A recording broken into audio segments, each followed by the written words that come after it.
Nah, ini mujahidin yang lagi membangun kamar untuk bilik hafid dan juga untuk kamar tamu yang digunakan untuk santri-santri hafid Quran. Bagi yang ingin membantu menyumbang, dipersilakan menghubungi kami atau datang langsung ke Dayah Darul Mujahidin, Sekretariat Dayah Darul Mujahidin, Jalan Elak, Komplek Mujahidin Putri, atau lewat bisa dikirim lewat rekening.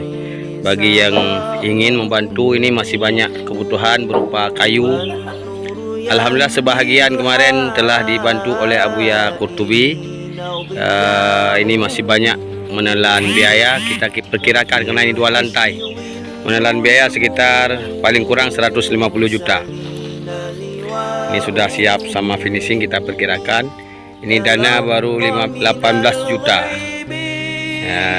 Mohon kaum muslimin untuk membantu. Nah, ini komplek Darul Mujahidin Putri. Musalla alhamdulillah sudah bisa digunakan walaupun belum siap 100%. Ini balai-balai, ini asrama santri. Nah, ini alhamdulillah. Ini para santri lagi membangun. Kemudian kemarin ada wakaf dari desa Cegerik Kandang, kayu-kayu bekas. Alhamdulillah sudah bisa digunakan. Ini masih banyak kebutuhan berupa atap, lantai, dan dinding. Masih banyak kita butuhkan. Maka mohon kaum muslimin untuk dapat menyumbang.